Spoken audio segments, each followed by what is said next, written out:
Faith is the evidence of the things hoped for, the substance of things unseen. That means faith is the tangible essence of things that we only hope to believe. Faith is what you hope for, but action behind it, right? That's faith. Faith is like the oil in your car that keeps it pumping. That's faith. And hope is the gasoline in the engine. Wisdom is God teaching you how to drive that car to where he promised you it would be. Sometimes, I remember this when I grew up in North Minneapolis, and friends is dying and people are strung out, and police brutality that ain't on TV, right? Hot 06, the year 2006, right? And it's so dark, it's hard to believe for anything. It's hard. I think it's hard to see past anything. It wasn't until God came into my life that I had the ability to hope for something. I had the ability to, I could go to another country, just because North Minneapolis ain't everything, you know what I mean? This lifestyle ain't everything, and it requires humility. Unless you humble all that you know, sometimes you don't realize that everything you know is just second.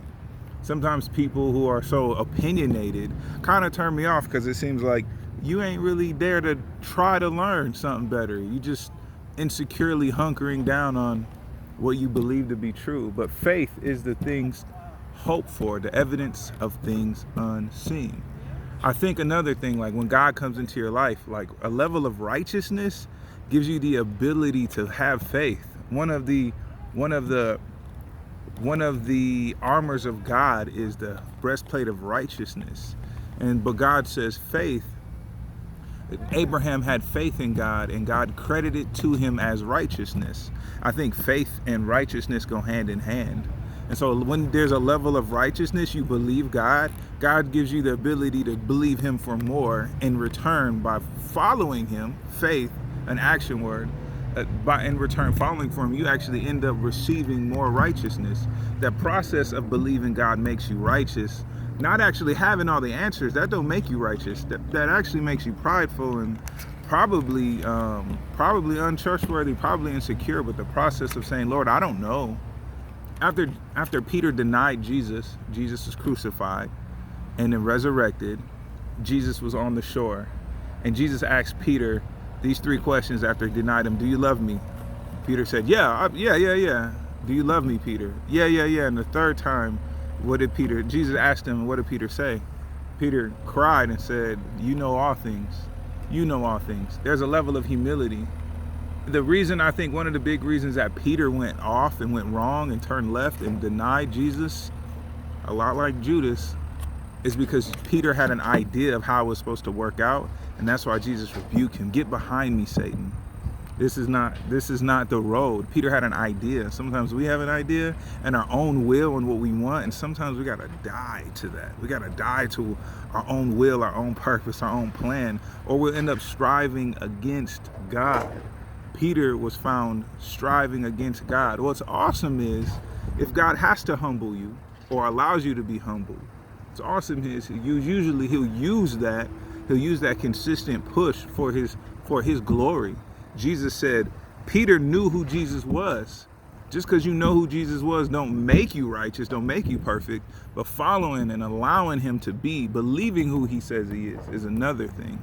It's a completely other thing, and at some point Peter missed it. But Jesus told Peter on this, when Peter confessed who Jesus was, you are the Son of God, you are the Christ, you are the Messiah. That means everything to the Jewish community, that means everything. Peter, even then, as huge as it is, it was actually tiny in comparison to who all that Jesus would be. And Jesus said, you have spoken rightly.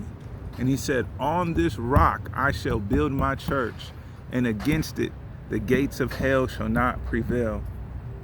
And so what is that? God will use your push, your fight, but a lot of times he has to break our stubborn will.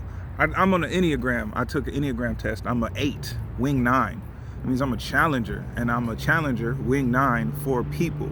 So I'm usually pushing forward. And there's many times God had to break my own stubborn pride. Even now, refine it and to allow me to see who he is.